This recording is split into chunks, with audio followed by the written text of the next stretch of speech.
is able to actually pilot those champions. Oh my god, I love this. And they snipe the Neeko away because they know it's another comfort pick from APA. I was about to say 5 mid lane bans in the first phase is crazy. You usually don't see this. There's a lot of like Kaisa bans, and you're getting rid of like Sejuani or Rel or Rakan, all these other things. Here they're just saying no, mid lane's the focus, and then Golden Guardians also grabs away APA's signature champion. In terms of things that we've seen him play a lot of, all that's really left up is the Cassio now. Yeah. And Team Liquid, I don't know if we have ever seen APA pilot the Kaisa before. More than likely, Yeon should be picking this up, but we know from other teams' experiences that this is a flex pick. If they send it to APA, it would be his first LCS game on this champion. But as you called it out before, Cassiopeia is the only other champion that we've seen from APA on stage. The other one was Victor, but that was the time when Golden Guardians really gave him the, the welcome. They gave him the business. That's and right. I don't think he wants that again, especially, Neeko does have decent setup early on with like the E hits, and you can get early shove with Q, so I wouldn't be surprised to see something else come in for the mid lane here. The Kaisa, I'm not sure how that plays into Neeko, but I assume it's going to be pretty Neeko favored early on, and so we'll see what we can do, because that was one of the things when we showed that box of their champions. It was much bigger for Gori. He does have that extra level of flexibility, and it looks like they're going to potentially pair it up with an Ivern to get really, really annoying. Ooh. They were toying with our hearts there. Rengar River would have been really spicy to see, but the Nocturne gives you a lot of utility once you get to level 6. Paranoia pretty much forces fights on your terms, and of course the Ksante pickup for Licorice. So the entire top side of the map has been locked in, meaning that there's plenty of options still for the bottom side of the map when it comes to Golden Guardians. Yeah, and there's some pressure now for APA to pick before potentially more bans come through. Maybe they'll throw the Cassio ban, and there you go. They actually answer with the Ahri right away, knowing that they did not want his champ pool pinched any closer. Ahri has fallen off, not quite as powerful as it was, but it's still a very strong generalist pick where you have decent wave clear, you have decent mobility and ways to survive ganks if they come your way, and this feels like a mitigation tactic around the mid lane, making sure you have those dashes when the Nocturne 6 comes in, that you don't get chain CC'd against the Neeko. And having someone like an Ahri to look for those picks, I mean, so far, anytime you see a composition with Viego, we've had some criticism about Viego compositions in the past, but the win condition still remains the same. It's all about those resets. It's all about getting a single target, bursted down, and then letting Viego take over the fight. I've heard some mixed opinions on Viego in the current meta. I personally don't mind it. I know Treats, when was talking, we were watching some LCK, he was like, I hate Viego or something. But yeah, I do think it can make some sense when you have a lot of Giga Chat Summit on your team. Find a lot of people, get them low, and then you just have to go focus on the cleanup. And like you said, combos well with Ahri if you can land a charm, chunk people down, and they get pretty scrappy in the 2v2. So take a look at the second round of bans. Aphelios and Zeri taken off the table away from Stixxay. Xayah also gone as the Tristana from the first round of bans. This means that without Kaisa, I mean, what options do you have left? Do you want to go for something like a Jinx, even without protection? I mean, there's Ezreal. There's a lot of potential options that they can go to here. I am surprised to see double support ban focus for Golden Guardians and not any tops. They're kind of saying we don't care what Summit plays, even though we've already taken the Ksante. Normally you would protect the mismatch because AD carry had not been selected for Golden Guardians. That's where Team Liquid bans, and Golden Guardians did not follow that strategy. They just want to limit CoreJJ's playmaking opportunities. He is someone that we've talked about being so good about leading a team, being able to find the moment to go in, and they're saying, okay, let's get rid of the 2 best engagers left in the support position. Oh ho ho! This is why I was worried about not protecting the Ksante pick. We know Summit loves to slam carries. He had a plethora of them, and maybe that's why they said it's not even worth trying, because you ban out 2, and then it's like, okay, here's the Gwen, or here's the Fiora, or who knows what else. So they actually choose this other option, but this is a big skill check, why we're highlighting it, because if Summit can take over, it drastically changes how Golden Guardians has to approach this series with blind tanks. And the question becomes, how well can Team Liquid empower and snowball Summit to that win condition? Because there have been times in games where Summit on the Fiora can single-handedly win games through the split push, and there have been times where we see Summit TPing into the middle of, of a 4-man fight. It's like, hey, this is not the win condition, but Team Liquid, everything is on the line here as Golden Guardians wrapping up their last couple of picks. The Ezreal, as you called it out, that leaves Huhi having to blind this support champion. It looks like it just could be that. Not the Nautilus, the Leona for that extra power engage with Solar Flare. So most people do prefer Leona into Nautilus, and given that those are 2 of the primary engagers left up, if they pick the Nautilus, it would get counterpicked with the Leona, so they're just taking the Leona side of the matchup, anticipating a Leona pick. But CoreJJ does have that extra level of flexibility, and I was about to say, my problem with the Team Liquid comp thus far is there's no good front line. There's very squishy members because you went the Viego more skirmishy focus jungler as opposed to tankier. Oh, he goes to the Alistar instead. I was about to say, I love the Terra for giving them invulnerability in team fights, but this is realistically not a team fighting team. It's a lot more about pick-off potential, and Alistar is there to maybe start these fights now with that combo. Much easier to start a fight with an Alistar than with a Terra. Yeah. Walking up and trying to dazzle stun someone is not as reliable as being able to get in there with the pulverized headbutt combo. So Team Liquid being able to summarize both sides and what their win cons here, Mark. As you already mentioned it, a lot of skirmishing power on Team Liquid's side, but when it comes to straight up team fighting, Golden Guardian seems to have the edge. I really like Golden Guardian's draft. If I'm being honest, I like the burst potential that they have in terms of assassinating. If you can land a Leona ult on top of Nocturne and Neeko finds backline access, you can very easily blow somebody up, and Ezreal's pretty self-sufficient on his own, so if all 4 of the other members go in, you're totally fine. For Team Liquid, they do have this like 4-1 potential with the Fiora, but Nocturne's really annoying to try and split push into sometimes because he can collapse from so far away when you start making a dive happen. We take to the Rift for game 1. Last spot to New Jersey on the line here. Winner goes, loser sits at home and starts getting ready for that 4th place qualifier match versus Europe. And it starts with a 5-man fan. 30 seconds until minions spawn. And because we have a 5-man fan, we're going to actually toss it over to Gabby, who is on standby with TL coach Rainover. Thank you so much, Raafaa. Underdog run in full effect. How's the team feeling going into the 4th best of 5 compared to the 1st? Yeah, I mean, we've been playing a lot of games since we fall into the losers bracket, so I think everyone is a little bit exhausted, but the motivation is just too high that everyone is fine, yeah. Yeah, keeping that energy going. I know a lot of us are looking forward to the top lane matchup. Licorice and Summit, both being players of their previous series. What do you think we can expect there?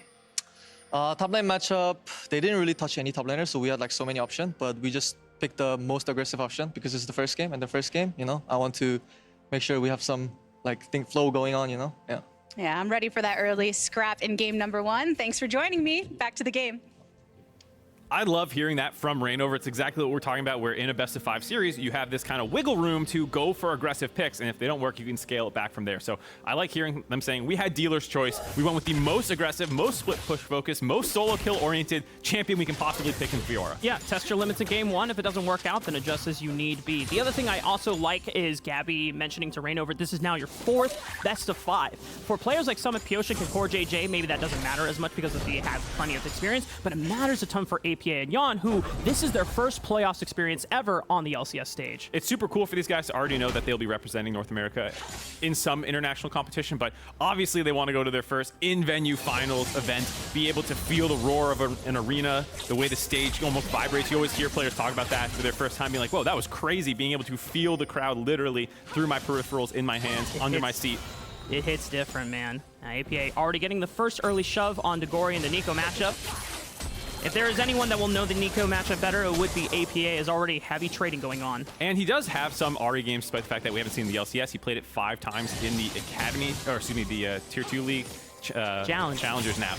Yeah, he was 3-2 on it, so it's not like it's a foreign champion. Every mid laner has played a ton of Ahri at this point in their careers, so like you said, he does have the experience of playing the other side of the matchup quite a bit as well.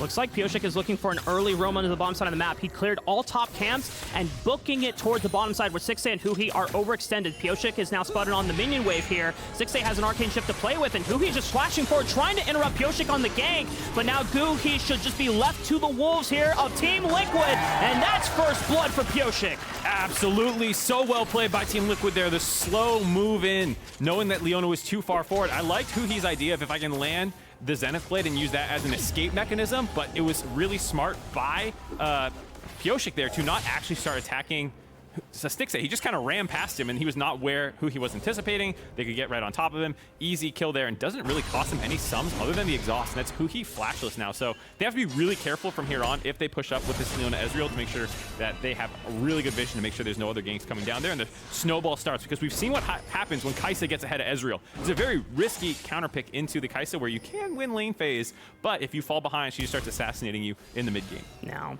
because Team Liquid did show a little bit of their cards in the early game, River was able to get his full clear off. Pyosik was able to get the bottom crab first, though, so River has a chance to look for that top crab if he wants to path around it. But right now, he seems to be linking up with Huhi as he's going to clear his second rotation of Raptors. Yep. This is one of the things River can do. We always talk about the mix-up that he does where he goes full clear focused. And I think it's probably a little frustrating for him that the bot lane has gone this poorly and the wave is actually pushing away from him. He's clearing up to top side and kind of saying, like, that's your mess. You deal with it. You know, there's potential repeat gank coming through, but he does not want to be deterred from his power farming focus, instead working his way up to this top scuttle crab. The nice thing about River on this champion, though, is that your goal as Nocturne is try to hit level 6 as fast as possible, because the utility that you unlock with the Paranoia, even though we talk about how strong of an engage tool it is early in the mid game, the other nice thing is how you can combo it with the other ultimates that Golden Guardians has at their disposal. Yeah, there's a lot of ways for them to make very good usage of him. Easy setup in both bot and mid lane. Even top side, technically, if you have like Q3 Ksante ready to go, you can actually hop on top of the Fiora. So he has kind of any lane he wants to go to, he can make a play in. You just want to make sure that you are not picking a bad fight with Pyosik around. So it's going to be very important for them to keep vision down of all the deep wards on Nocturne. It's one of the best ways to counter a Nocturne who can kind of come flying in. His level 1 ult range is not quite as crazy as it used to be, but yeah, generally speaking, deep wards get more value on champions who have these really creative gank paths. A little bit of a trade from Huhi as he engages onto Yeon, but takes about half his HP. Huhi just trying to sacrifice his HP so that they can get this crash into the wave. I really like that kind of delayed combo that CoreJJ went for there, and waiting out the W from Leona when you have the bonus resist, trying to wait as long as possible before getting kind of those plasma stacks activated on them. As we see Summit in trouble. Oh, Summit has popped level 6 here, but Licorice going for the flash means that Summit has the flash in response. Nice abuse Licorice had there by getting the early level 6 and instantly trying to punish Summit. Heads up W. That riposte saved Summit's life for sure. The fact that he did not get the Ksante on top of his head, but it did mean that he had to burn his flash. Ksante flash fall, and because Summit hit 6, he got the move speed off, dropping that ultimate there and was able to survive. But nice out of Licorice saying, hey, you might have counter pick me, but that doesn't mean you're going to have an easy lane phase. I mean, that's why Golden Guardians, wanting to give the trust in Licorice, saying, hey, it doesn't matter who they put into you, your Ksante is going to smurf on the top side of the map. River is here on the bottom side of the map, making sure that Yeon and CoreJJ don't look for any kind of shenanigans. It seems that Stixxay was on a reset, and this just could be time for Team Liquid to look for this dragon, but they have a control ward in the pit. This could get dicey. Yeah, Licorice does have TP advantage, so we'll see if he wants to end up having to burn that and end up in a very awkward state. Instead, I kind of like this idea. You know, you do have TP advantage, but like you said, you're already on the back foot in the bot side of the map. Just sack that and don't int Licorice's lane, because if he goes down there and picks that fight, Summit's not coming. He's going and taking turret plates top, and then you start having more problems in the 1v1 later on in the game. So, yes, it is a dragon. Yes, it's an Infernal Dragon. That feels pretty good for Team Liquid, but I do like that macro decision out of Golden Guardians to just let it go. Yeah. Understanding when to give and when to take resources on the map is just as crucial for Golden Guardians to make sure that they are not sacking leads unnecessarily just for the sake of trying to contest something that, cannot come awry. Now, Rift Herald's going to be spawning in the next 50 minutes. I imagine that is going to be the next objective at play. And at that time, almost everyone on both teams should have level 6 available. Yeah, I think you can expect a fight. Both these teams super aggressive. We saw over a kill a minute in some of the NRG series, and then while it was a slow start to the first game versus Dignitas, Golden Guardians very quickly ramped up the pace and showed how dominant they can be when they're feeling themselves. So we'll see if they can do anything about it, but it is tough. Here we go. Oh, Paranoia right on top of Summit, and he has no flash, so River can guarantee the flash, and the Fear right on top of Summit as well. No riposte available as he already used it on Licorice, but he's running away and he's got the movement speed, and he's able to dance his way out of this one. Love to see that out of Summit, getting the flash out of River. At first I thought it was a very heads-up play. Flash to the other side of the Fiora, so the Fear chases her back into the Ksante. But I don't know if Licorice just didn't have ult up yet or didn't have a good angle to ult him, because you would have pushed him further up the lane. But either way, just with that Q movement speed, able to get out with the ult combined and absorbs that first Nocturne ult with no cost to himself. Yeah, and it's great because now Team Liquid with the ultimate advantage, it just means that Golden Guardians have no shot at being able to contest them at the Rift Herald. So both of the neutral objectives are going to go the way of Team Liquid. How can they continue snowballing this lead further? Well, I think you're definitely going to see this Rift Herald go up topside to that Fiora. Like you said, you have this aggressive pick. I mean, you can go and drop it as early as you want. It really does not matter as much about breaking the Ahri out or the Kaisa. I think if the Fiora gets super far ahead, you start getting 2v1 potential when that Nocturne starts jumping on you. A little bit of trading on the bot side once again. Yeon and CoreJJ still getting aggressive. Solar Flare comes out right dead onto Yeon. He forced the cleanse, but he still has a flash in case things get dicier later on. I think that's a pretty heads-up cleanse there out of Yeon. There was not actually any 100-0 threat from there because you could see that Huhi was not going in, and you had CoreJJ camping on top of his head. But it would have been a big chunk of damage. And given that both neutral objectives are down, there's probably not going to be a necessary use of this cleanse in a team fight coming up. So use it to avoid getting chunked out, be able to stay in lane phase, and continue pressuring up. It's also nice having that HP advantage in lane, so you aren't forced to reset earlier than you would want, as Pyosik does find himself on the top side of the map, just making sure that he's getting a hover in for Summit and guarantees this wave will crash, as actually the wave is pushing away from him, so this puts Licorice in a very unfortunate spot. Wow, interesting choice here. Okay, I thought for sure Team Liquid was going to crash that wave, just funnel some gold there, but because it's pushing away, you actually see Pyosik do the recall. Licorice sticks around now, knowing that it's pushing away, kind of waited until the fact that he didn't see the crash come through, that then he cancels. Very heads up mind game level, like, oh, he's gonna crash the wave. Oh, they're not crashing the wave. Now I'm gonna actually stick around and push it out and actually get that one in. So that was a really good recall cancel out of Licorice there to make sure he is not screwed in the top side of the map. Dodges himself out of a bad situation. So far, the CS lead has still been in Summit's favor, but for the most part, this game is still pretty much even. Neutral objectives have gone the way of Team Liquid, but Golden Guardians still don't feel like that they are completely out of the game. I would imagine that the next cast of Paranoia does have to start making things work for Golden Guardians before Team Liquid start running them over. Yeah, you can expect to see it. I mean, they might go for it right here, but they are on a ward. Huhi is spotted, but no river vision yet. But he's staying outside of that vision radius at the moment. Communicating well. It's like, hey, if there's a ward here, and Paranoia as Huhi flashes right on top of Yeon, but he flashes the Solar Flare critically, and nice headbutt from CoreJJ, outplaying River. Team Liquid is just taking advantage of all of Golden Guardians' aggressive plays there. Yeon critically was able to flash out. There was no cleanse. They knew that they wanted to chain CC him with the Leona ultimate, but it was a little too slow by Huhi, and then River's a heat-seeking missile. So the fact that Ezreal gets to, or the Kaisa gets to flash out means I am so much further in than I thought I would be. That gives the angle for the headbutt out of CoreJJ, and they punish that play from Golden Guardians. And they know that from the previous engage on the top side of the map, River had no flash to be able to get out of that one, so guaranteed counterplay from the side of Team Liquid. And this is honestly a different look from Team Liquid. We know that Pyosik and the rest of these guys are very known for making things aggressive and going all out in the early stages of the game. Other than the bot side gank, they've been pretty calm and letting Golden Guardians do the work for them. Yeah, I think it was Treat saying that, you know, Team Liquid is actually very good about being reactive as well and just kind of seeing where the plays are coming and outplaying them, and that's exactly what happened in both those lanes so far. And right now, I think what's also worth noting is we haven't talked about mid lane. We were talking about, oh, Gori versus APA, is he going to be able to handle it or not? Yeah, he's down CS, but the fact that nothing's gone wrong in mid lane is actually great for them, and the Ahri is going to be providing plenty of utility once she finishes the Everfrost and the Charm, and your job there is to kind of set people up for the rest of the team. And they're sending the Rift Herald in the mid lane. I know you were talking about maybe they would do it for top lane so that someone could get as most plates as possible, but this gives some plates over to APA, allows him to catch back up since there is a slight CS lead for Gori.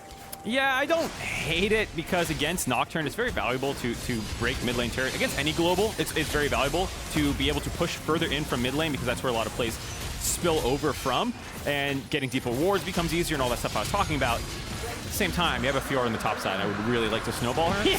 So I understand the decision. It also gave them prio to go grab that dragon right there, so they did combo it very well. Absolutely still a very good play out of Team Liquid. 2 dragons to their name, and it looks like we have... Which dragon is this? Oh, it's the stinky one. Gas dragon. Gas dragon. Smog dragon. Smog dragon. Ooh, the riposte. Licorice forced the flash, but now River comes in with the Paranoia, and Summit still has a flash that he can work with, but with the fear and the flash from River as he follows Summit up on the play, he cannot escape this time, and River gets his mark. Thankfully for Golden Guardians, they finally have a play going their way. River on the top side finds that, but it took a lot of work. Again, multiple flashes being burned. Did get the flash out of Summit this time around. He was so close to getting out, but because River had tagged him with the Q, he had that bonus move speed the whole way to chase him down. You saw how dicey it was there. Had to flash from getting that Vital proc, because otherwise, you know, you probably see a turret dive there in a 1-for-1. So then Summit decides to try and run away from River, but you can see the move speed allowing him to catch up despite the fact the Vital was proc. River finds his first kill, and fortunately for him, the game kind of felt like it hinged on that play. If that was the second failed Nocturne ult and Team Liquid continue to snowball, that would be very, very scary. But now they've got that kill. a little bit of gold in the pockets of River, as he will be one of the critical figures for diving and getting DPS onto the backline of Team Liquid. Nice surge of life here for the Golden Guardians, as you called it. If that was the second cast of the Paranoia and still nothing really gained from it, then it would have surely seemed like Team Liquid would have started running away with momentum in the first 15 minutes of this game. Seems like the bot lane of Team Liquid have shifted their attention from the bot lane into the mid lane now that the turret plates have fallen, so that they can have guaranteed mid prio as they start looking to push their advantage into the jungle. Yeah, interesting lane setup here. Is nice dodge out there by ABA, but you can see how sticky Licorice is already with the mobility, the slows coming in from the Iceborne gauntlets. This is a setup now for the Rift Herald that's spawning very shortly. APA's teleport is on a lower cooldown, and so I think that they are happy to send him down to the bot side and just try and interrupt any Licorice TPs with a charm or something and try and keep it 4v4 while they go and force down this Rift Herald.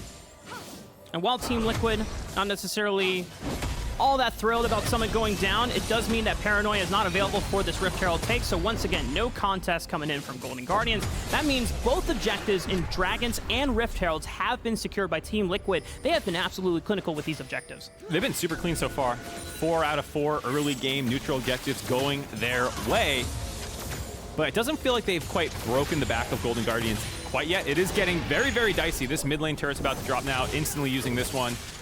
I'm going to be trying to keep the pressure up. Team Liquid loves to snowball games as aggressively as possible, as we see number 3 from River, potentially. Hovering, but looking for the recall and reset. Doesn't look like Summon is going to be biting as the Rift Herald mech gets its second charge. Nice damage on the tier 2 turret in the mid lane.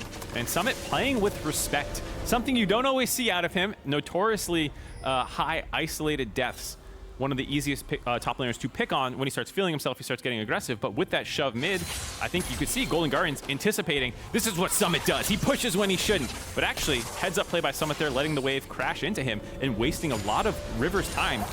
This is character development all the way back in spring as well. You know, Summit just kind of head empty, no thoughts, always pushing the lane. But this time around, Summit just being constantly aware. It's like, hey, River's already made 2 trips towards the top side. What's to say he's not going to go for me a third time, you know? Yeah, he's learning. And I think that's the story of Team Liquid this year, was they were brought in with the 2 rookies, with a handful of veteran Korean pro players, and there was this, we're going to work harder than everyone else. That was kind of their messaging at the start of the year, and they've definitely kind of lived up to that. I think a lot of people identified them as a summer split team, a little bit more disappointing in spring than at least I was anticipating, with, I believe it was an 8th place finish at the time. Yeah. And that was just even more, I thought they would make playoffs, maybe they're not going to go on a crazy run, but that was a surprise, and I think summer split started a little bit better. There was a struggle in the middle of the season. That's what brought APA in, which seems to have allowed this team to hit that next level, a little bit more stability in his playmaking. And now they are on pace to at least represent international competition and maybe make a finals weekend, which is what, you know, this team kind of wanted when they built this roster way back at the start of the year. They said, we're a summer split roster, and they're proving it.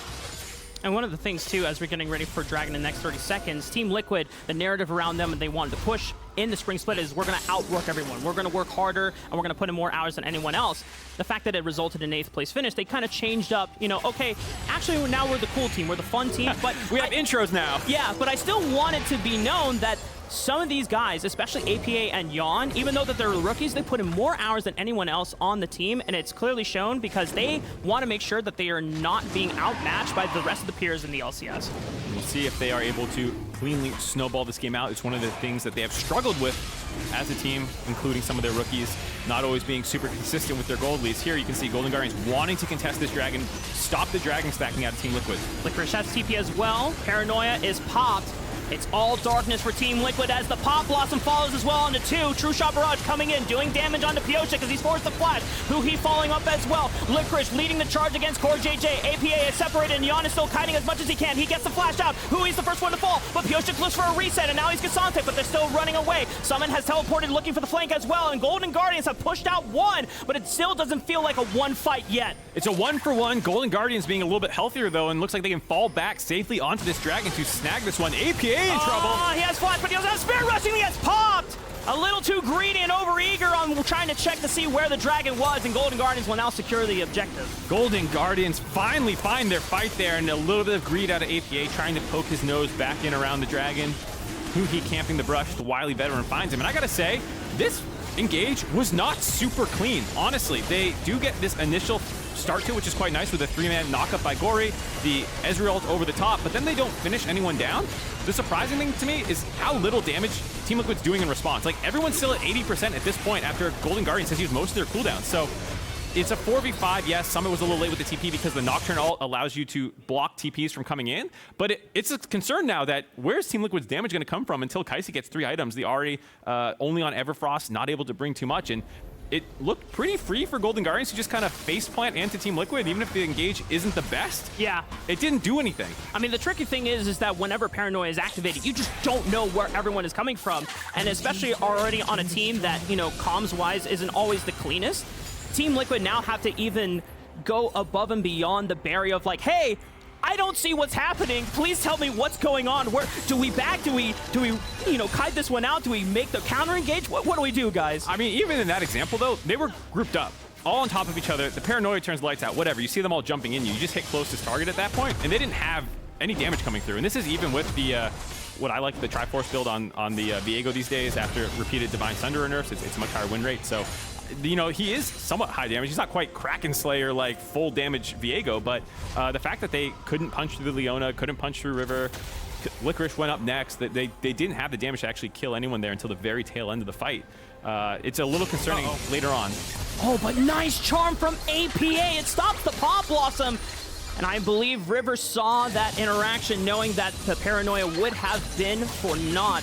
Well done by APA, stopping what could have been an engage. It's a little, seeing that run at you, you're like, this is not right. So very easy to land that charm there. Gets Gori to not land the ultimate, but not too high investment of a play there. Single ultimate on Neeko has a pretty short cooldown, will be up shortly, and there's no neutral objectives up. I like Golden Guardians continuing to fish for plays. And the flip side is, Team Liquid doesn't have any plays that they're going for. It's kind of just like Summit in the side lane split push, but he hasn't been super accelerated ahead of the Ksante to the point where you can dominate him. Yeah. You know, he still actually did die in one of those ganks. He never got his own kills. They didn't drop the Rift Herald for him, which I think is starting to rear its head as why it's a potential problem that the Fiora has not been accelerated quite yet. She does continue to scale. She will get her second item. Once you have the Ravenous Hydra done, you get much more annoying. You continue to get more and more annoying as the game goes on, but you're 3,000 gold up, and they are in a fine position, but I am concerned as the 5v5s continue to break out. It's definitely slowed down the game, or at least the pace of the game that Team Liquid were looking for through its side lanes, but they invested their gold into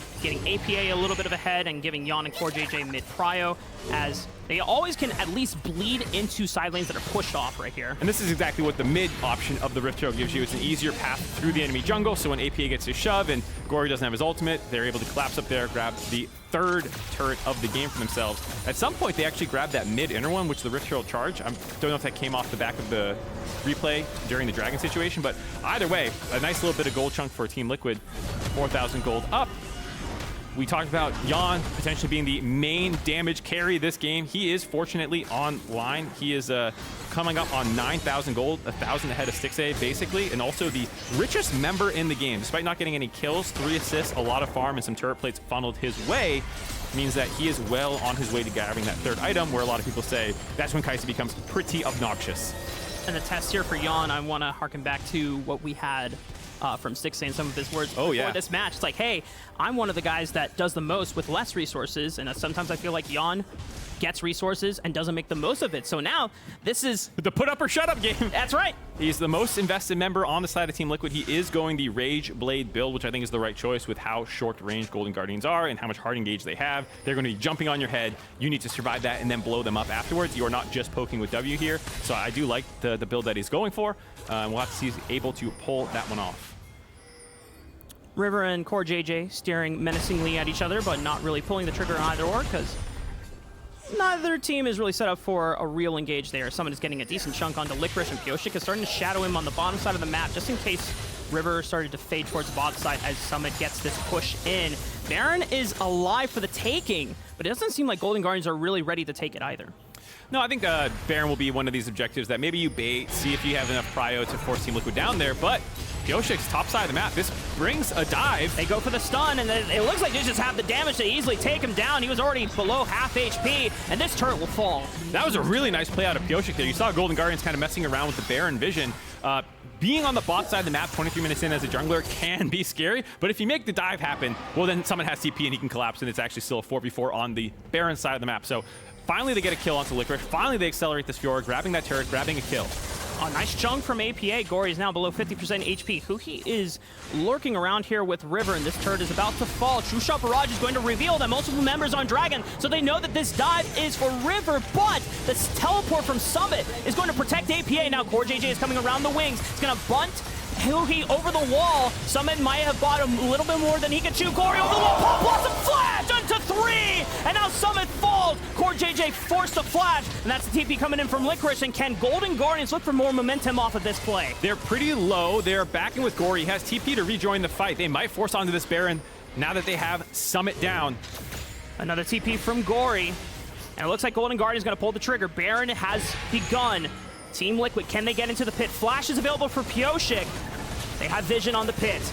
They stun up Huhi. He flashes right on top of Yeon. He still has Flash and Cleanse. Using the Cleanse for the Killer Instinct and distance himself away. River doesn't have Paranoia, but he looks in for the fear. Force the flash over the wall. Stixxay trying to fire off the True Shot Barrage. Yeon is able to dodge it. Pyosik looking for the reset, and now he is the Nocturne. Can he kite over to APA and save him out of this one? All out from Licorice. Takes out APA. Meanwhile, Yeon, can he contribute to the fight? But he has no flash and he has no subs. And the rest of Team Liquid, it's all on Pyosik to look for these resets, but he's not going to have enough damage to turn it around. Stixxay flashing forward, guarantees the kill! Triple for him! And Golden Guardians clean up the fight. It's a delayed ace for Golden Guardians, but they find all 5 members. Summit is alive. River is dead, so there's no smite. I don't think Golden Guardians are going Baron. Summit repause. Can he look for Stixxay and Licorice? But it's a 1-on-3. I don't know what you're thinking about that one. That's an easy ace for Golden Guardians again. What was Summit doing? They had a ward in the brush. They knew that he was standing in the bush right there. Just ends up dropping as Golden Guardians were baiting him into thinking, okay, they're on Baron, I have to go contest this 1v3, this is a hero moment, but they are able to pick him off there in the river. And here's this play. I gotta say, Yeon did play this one very well, kiting out, like you said, the Cleanse ultimate to get away from the Leona, trying to buy enough space, waiting till the last possible second to flash the wall, get the extra distance so the fear doesn't go off. But again, he's the only damage. There's not enough threat from APA, and so even though Pyosik gets a kill on Nocturne, nice cleanup there, they're not able to find anyone else for Pyosik to keep resetting through the fight, because he is kind of the other guy who might be able to do that. He tries after killing Leona. I really like the idea here. If you can get the Leona soul, maybe you can start comboing, get onto, you know, Licorice next, and Yeon's able to join up, but they did a really good job camping that soul. Pyosik couldn't get it. Then it's an easy chase down afterwards, and you can see the stunned look of Reignover as that fight went Golden Guardians' way. Such a tough line to follow. When you're in that Viego mindset, all you're thinking is, okay, it doesn't matter if I'm surrounded by multiple guys, I can continue getting resets and I can just pretty much clean this up 1v9. But the fact that Yeon was forced out of the fight and had to take the long way around, it was literally just Pyosik in all of Golden Guardian spaces. And I think the timing of that was really good for Golden Guardians. The fact that you did not have Yeon on his 3rd item yet, still working towards that Rage Blade. That fight can look really different if he has his Mythic completed there, but they were able to force that one before then. Gold lead still in Team Liquid's favor, but with this Baron buff, will probably swing Golden Guardians' way if they can get some of these turrets. They have no turrets on the map yet, despite the 4 that Team Liquid have. So a lot of standing gold able to go their way. They're going to try and go ahead and grab that, as well as the Dragon spawning in 2 minutes. They want to make sure they don't give up Soul, but it is Chemtech Soul. It's not the end of the world if they do lose that one. The gold lead that had plateaued for Team Liquid now, as they try to fight their way back, knowing that River is on the bottom side of the map. It's a 4v4. Someone is trying to look for the collapse with the Paranoia. Takes out all of Team Liquid's vision, and then now makes it so that CoreJJ is completely isolated. They can't step up and they can't follow. CoreJJ goes down for free as Golden Guardians continue to withstand the pressure. Really nice play there by Golden Guardians. Team Liquid were trying to defend that turret, but it was still a 3v4 that they went into there. They finish off the turret, then they grab CoreJJ. River just been split pushing bot side this entire time. His only contribution to that fight was turning the lights off with the ultimate and threading a potential dive, which allowed them to find that kill. Now they're going for the base. Pyosik steps up, zones them off. The inhibitor tower still at threat by this empowered cannon minion, but finally falls. As Summit is now looking for the split push, but Licorice is here to answer. Yeah, Licorice strong enough now to defend the turret quite easily. Did use his ultimate there to force Summit back, but a huge influx of gold. Like we said, now even in turrets for now a 2,000 gold league Golden Guardians way. They are feeling very, very good now. Yeah, as we mentioned before, it seemed like Team Liquid were slowly accumulating that lead, and then in just one fight, Golden Guards completely able to reverse that momentum. We have Dragon spawning in the next 30 seconds. It is soul point for Team Liquid, but with the current state that they are in, it seems extremely difficult for them to contest. Yeah, we're talking about potential 5v5 issues the entire game. Now that they've fallen behind, that feels even harder to find an avenue in, especially with Golden Guardians getting there early right now, dropping vision down, setting up, making sure there's no easy path for Team Liquid in. Viego is a fairly slippery champion, and they do have decent pick with the Ahri potentially. Yeon critically has completed his Rage Blade. Huge power spike coming in for the young rookie. Team Liquid trying to play through mid. Gori off to the side. Nice flash from CoreJJ. Looking for River. Paranoia turns out all the lights. And Huhi is sacrificing himself so the rest of the Golden Guardians can look for the re-engage. 4-man pop blossom from Gori. Finds the re-engage. The knock up here, but Pyosik, can he look for the resets now? He's looking for another kill, and they find the backline. Stixxay's gone. Yeon finds his moment with the killer instinct. And Team Liquid can finally find the reset that they're looking for. Soul point is theirs. River's forced to run. They're pinging the base. They might want to end the game. Yes, they can go soul point, but they have a minion wave. Only River up in 15 seconds before Huhi spawns. This is at least an inhibitor mid lane, and we'll have to see how aggressive they want to get here. 10 seconds on Huhi, 30 seconds on the rest of the members of Golden Guardians. If they wanted to end this game, there is a window surely. We'll see how far Team Liquid want to take it. They're pushing for it. Nexus turrets in their sight. Nexus in their minds. Game 1 victory in their brains as they look for one more. Nexus turret 1 already fell. They're ignoring River and Huhi. They're barreling and brute forcing their way. They find the kills. Oh my God! Team Liquid find one fight and they don't miss. Game 1 is theirs. Right when it looked like Golden Guardians had grabbed game 1 back, you see Team Liquid with a monstrous fight in the mid lane, able to find that opportunity. CoreJJ goes in first, combos with Summit to force Stixxay back, and then the peel onto Huhi to find that first kill, start giving Viegos those resets, and critically Yeon with the Rage Blade completed could pump out the DPS to shred through the members of Golden Guardians.